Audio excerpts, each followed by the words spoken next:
The member for Fadden. Thank you, Mr Deputy Speaker. Minister, thank you for the update in terms of the mental health and wellbeing for our service personnel, of which you enjoyed the Coalition's strongest and widest bipartisan support. Can I just move back onto the budget, since these are a form of budget estimates, albeit in the House? Minister, we've, I think, ascertained that the $2.77 billion have to be absorbed for the growlers has to be absorbed. I think we've ascertained the government actually just doesn't know where they're coming from, and your comments, the details will be to be advised, I think says it all, that we'll all just wait and see. Somehow, Minister, I think you and I could put $5 down that you actually won't advise that prior to Parliament being prorogued, but we'll wait and see. Apart from the $2.77 billion being absorbed, Minister, it's my melancholy duty to inform you, and indeed the House, that you've also asked Defence to absorb another $150 million in other costs, according to the PBS documents. These include the Defence Abuse Reparation payments, Operation Resolute costs, that is the costs of the Navy taxi service for asylum seekers, and security for the G20 Leader Summit, and the list goes on. Now, without making any comment on what the money is used for, and that's not my intent, I'm simply pointing out that $150 million worth of costs have to be absorbed again. Minister, can you please outline where these costs will be absorbed, i.e. what part of Defence will have to be cut in terms of the budget? Are we talking about personnel travel? Are we mothballing equipment? Are we pushing some elements of the DCP out? Please outline exactly what is being moved, absorbed or cut to make way for this $150 million in the range of areas I've outlined. The Minister. Can I thank the honourable member opposite for his question? And of course he'd realise that we have the capability to get enhanced efficiencies out of this very large organisation, and we intend to do so. And as well as that, we know, and he knows, that the way this system works is that there is often quite a continuous reprioritisation of projects, and we will do that on a continuing basis to meet our obligations and to ensure that we have the capability that is required for the Australian Defence Force.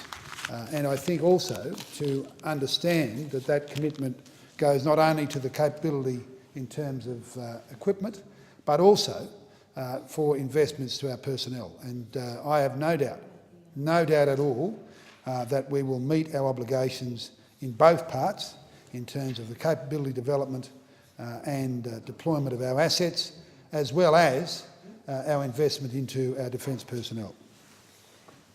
The member for Fadden. Thank you, Mr Deputy Speaker. Minister, in answer to the last two questions in terms of where funding is coming from for absorbed measures, you've told us the details are to be advised. You've talked of enhanced efficiencies in the organisation, and you've talked about reprioritisation of programs. The only thing you haven't, of course, spoken about is detailed programmatic specificity, but I'm sure that's coming. If we can move on to some other funding issues, Minister. In January this year, the Prime Minister launched the National Security Policy. In her speech, she said, and I'll quote it for the benefit of the House, the government has already committed substantial funding and additional effort to strengthen our cyber capabilities, including $1.46 billion out to 2020 to strengthen our most sensitive networks. Enormous amount of money. You can imagine my interest in finding out where that money was coming from. So I asked the Prime Minister, through the form of the House of Questions on Notice, and it was revealed the funding was in fact to last till 2030, not 2020. Slight error of 10 years. The Prime Minister's grievous error, apparently a staffing error, have to watch those staffs, you know, Mr Deputy Speaker. The error amounts to $114 million a year. It's quite an error, really, when you think about it.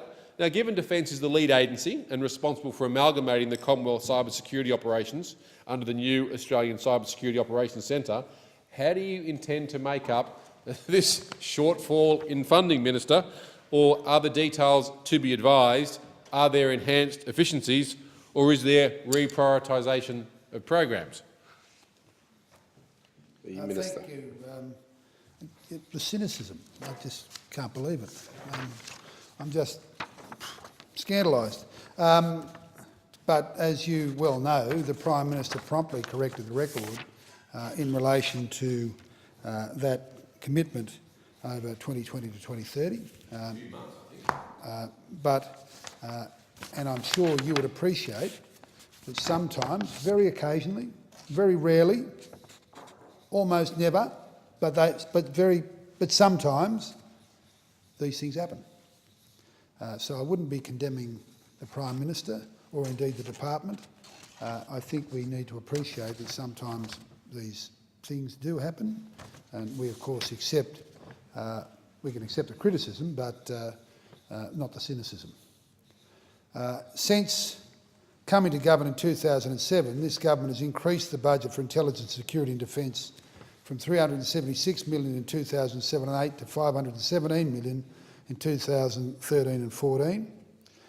That funding will increase to $637 million over the forward estimates, a further increase of $120 million or 23%.